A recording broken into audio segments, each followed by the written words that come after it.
Good afternoon. We begin with breaking news. An explosion on an oil drilling platform in the Gulf of Mexico. On April 20th, 2010, an explosion occurred on the Deepwater Horizon oil platform. The worst oil spill in U.S. history. You could see that floating oil slick from space every day. And what followed was millions of gallons of oil spilling uncontrollably into the ocean. Well, it is almost unthinkable, isn't it? This is a battle we're waging against an oil spill that is assaulting our shores and our citizens. This video tells the story of the race to stop that spill. How engineers tried to plug a hole over 5,000 feet deep underwater. And I wanted to know just how much oil was actually lost in the disaster, and try different methods to better visualize the sheer amount of loss beyond just numbers alone. This is Deepwater Horizon Visualized. To visualize just how much oil was spilled, we first need some sort of measuring container. But ordinary containers won't do. So instead, we will be using the Empire State Building in New York City. Theoretically, it can hold up to 277 million gallons of oil. But to start off, our container is empty, as we look back to the evening of the disaster. On the evening of April 20th, 2010, everything still seems normal on Deepwater Horizon, with workers busy finishing up the borehole. What many may not know is that the Deepwater Horizon rig isn't actually an oil platform designed for extraction. Instead, it is a drilling rig used on new sites. Its job is to create the initial borehole and install a wellhead on the sea floor. And once that is done, it'll move on and another platform will take over for the actual extraction of oil.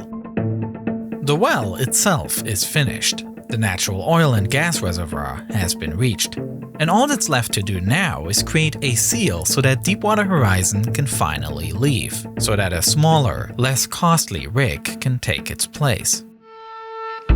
For this transition, it is important that the well is completely closed off. And so the crew members are carrying out a test to make sure that the well is ready to be temporarily abandoned for the transition between rigs.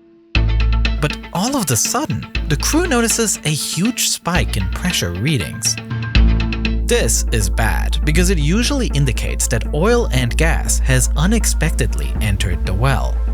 The crew then runs the same pressure test again, but it is the same result.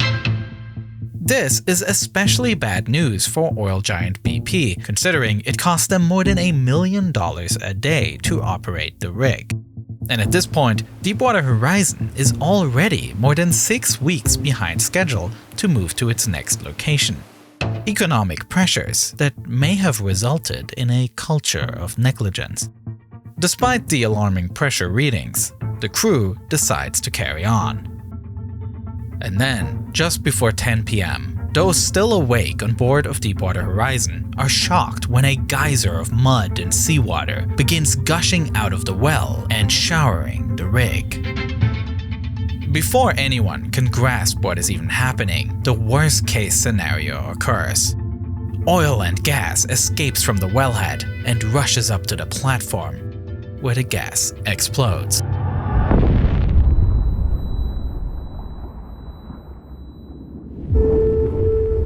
We're looking at new pictures from the scene. The Coast Guard says the explosion happened around 10 o'clock last night. There's a desperate search in the Gulf of Mexico for 11 people who were on a drilling platform when it exploded. Of the 126 personnel initially on board of Deepwater Horizon, 115 are rescued, but 11 men are missing. The rig is still burning out of control. We have covered approximately 1,940 square miles of search area. A desperate search is carried out for the missing men. But as the evening rolls over into the next day and the sun begins to rise, it isn't looking good. By day 3 of scouring the Gulf and still no sign of them, the search is called off. Tragically, all 11 men were presumed to be near the blast and were unable to escape in time. The The fate of Deepwater Horizon is looking just as grim.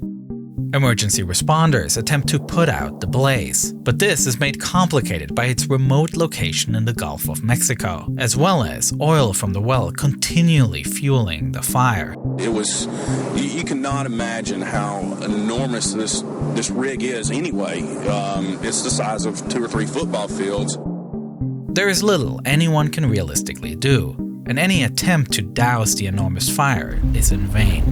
And while creaking and groaning, the rig finally begins to tilt into the Gulf.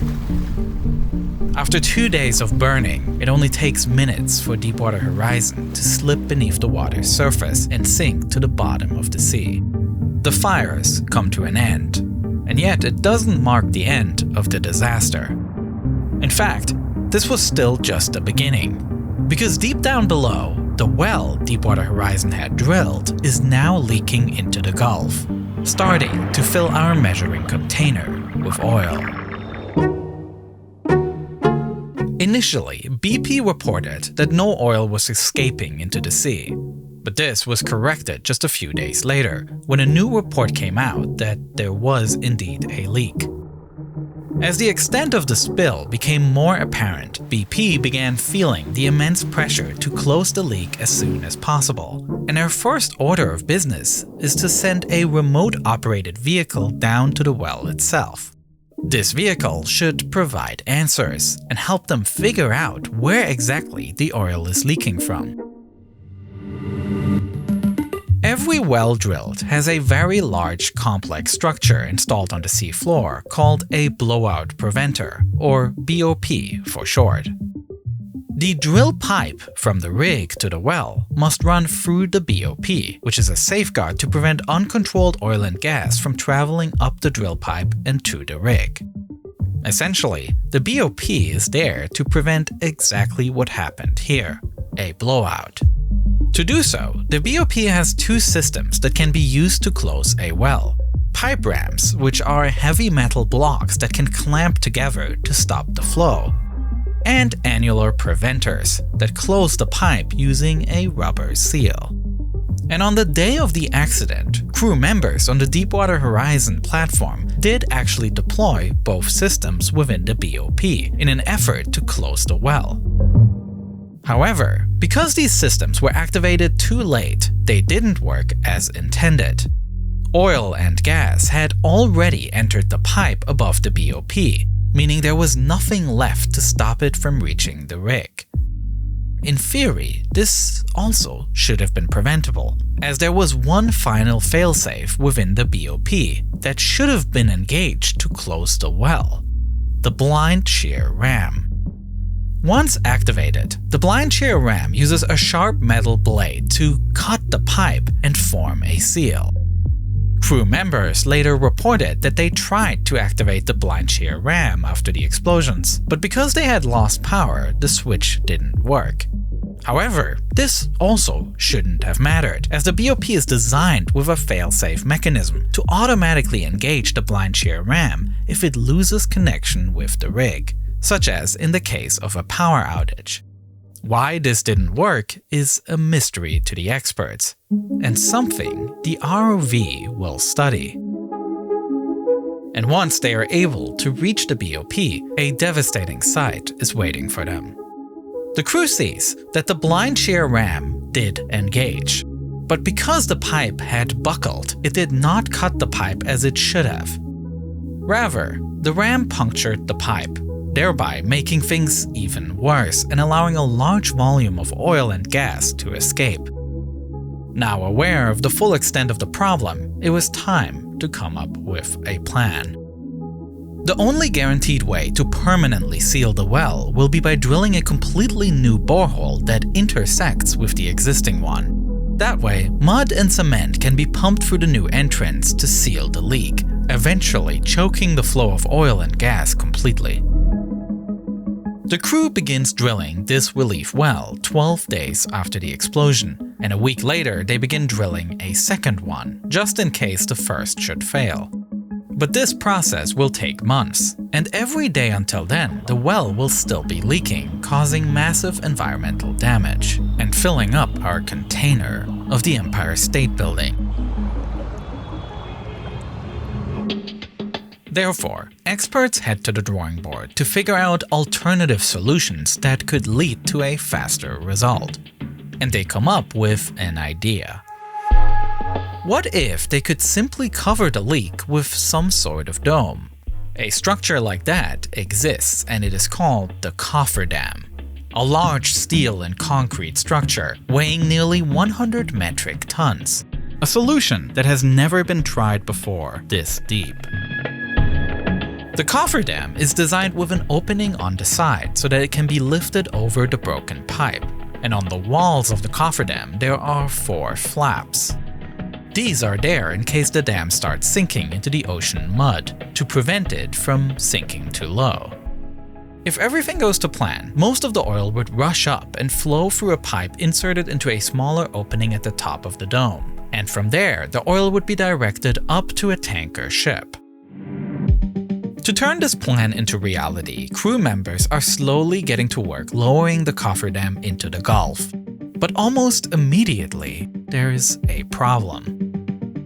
As the Coffer Dam descends into the colder, high-pressure depths, the gas escaping from the well reacts with the surrounding water and forms methane hydrates, essentially ice crystals that block the opening at the top of the dome.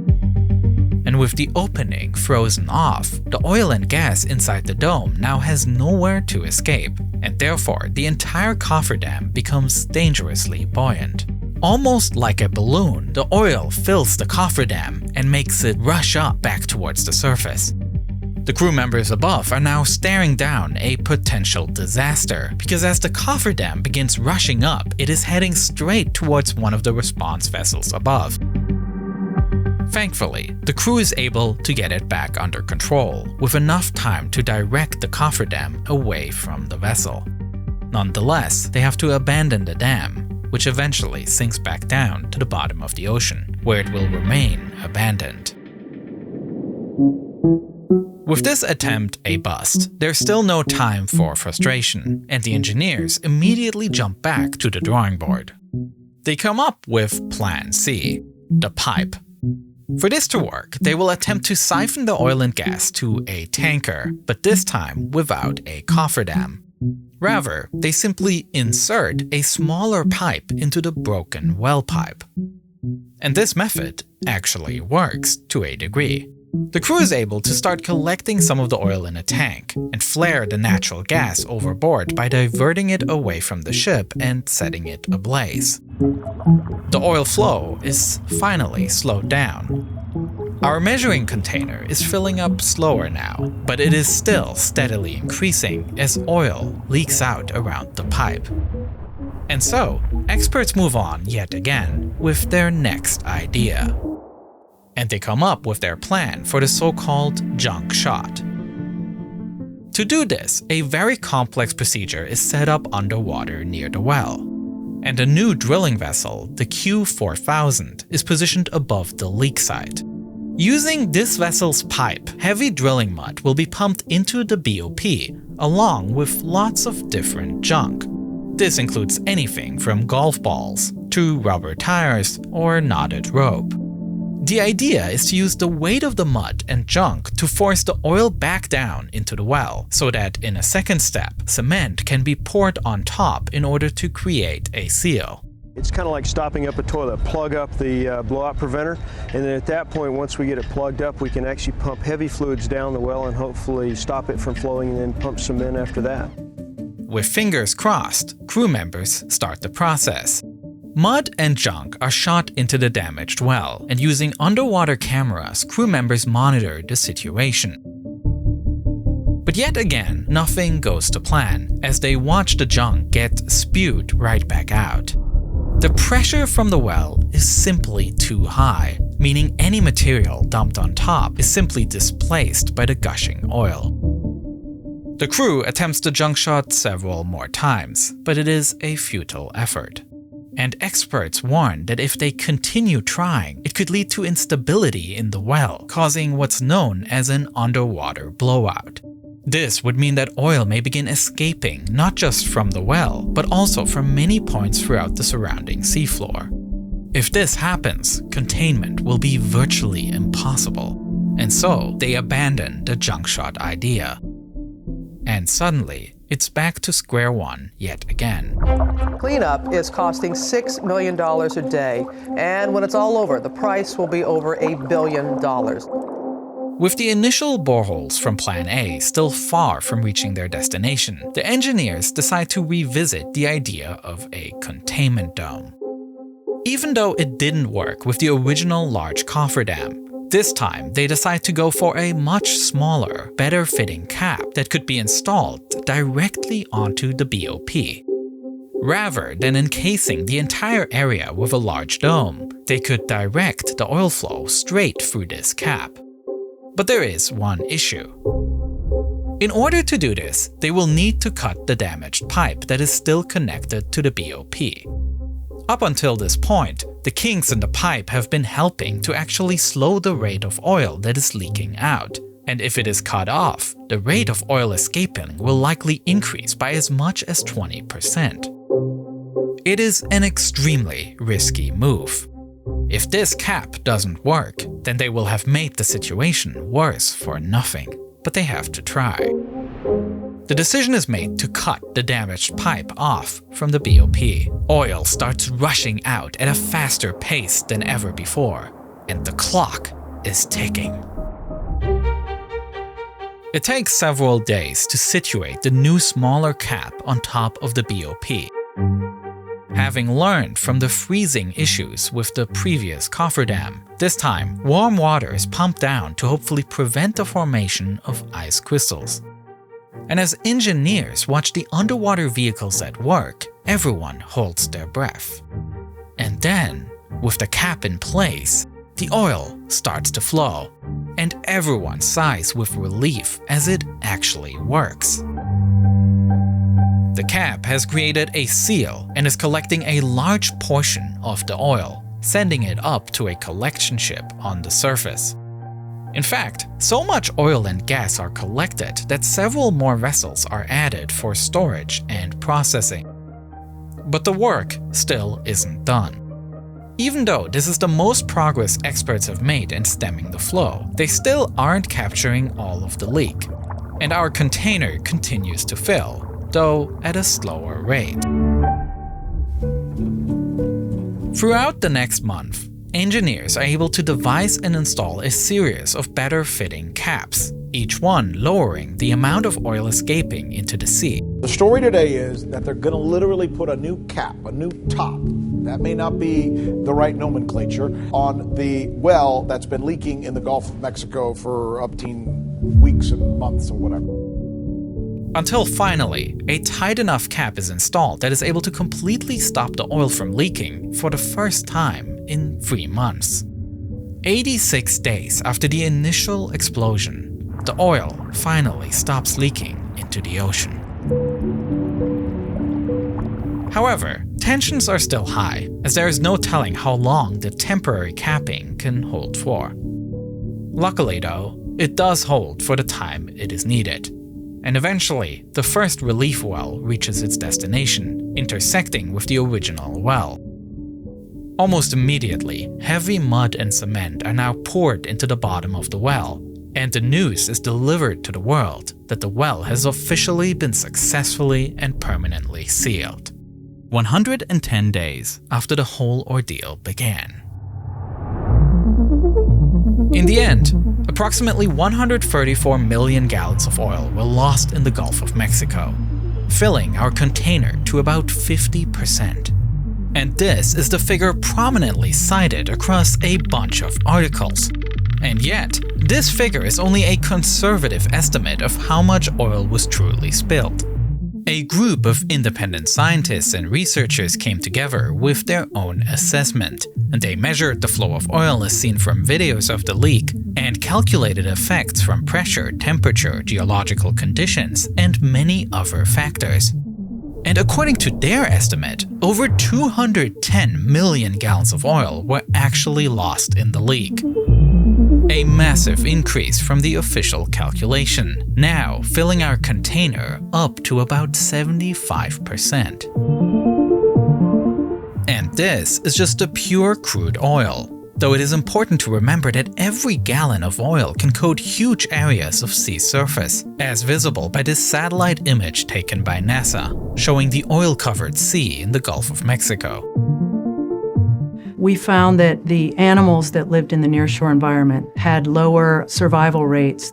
We saw 900 plus dolphins strand or wash ashore, many of them dead.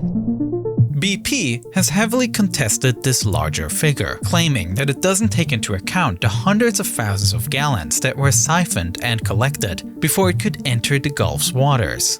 Though it is also important to note that BP has a vested interest in keeping the figure as low as possible. In the end, it is impossible to know the true exact amount of how much oil was lost, but what we do know is that no matter which of the two figures you go with, Deepwater Horizon was the world's largest accidental spill to date, with irreparable damage done to the ecosystem and the loss of life of 11 men who were working on the platform when it exploded.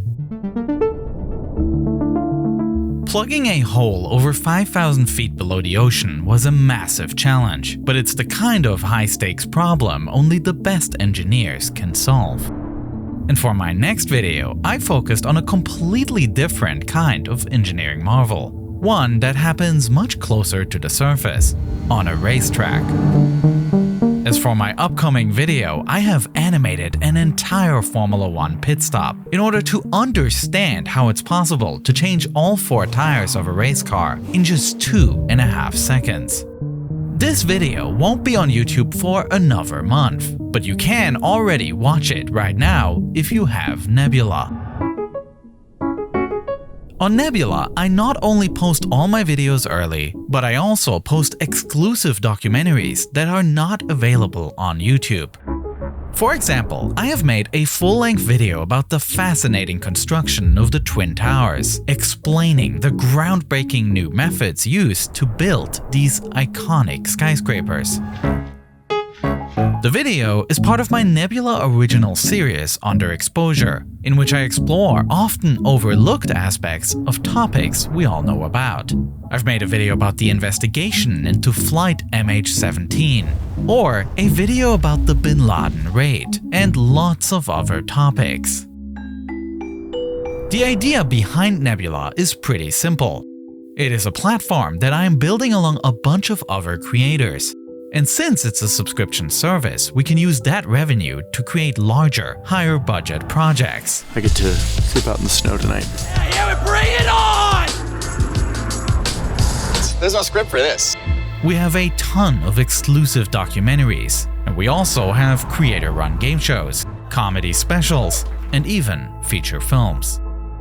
So go to nebula.tv/neo, and if you use exactly this link, you will actually get a 40% discount of the annual plan.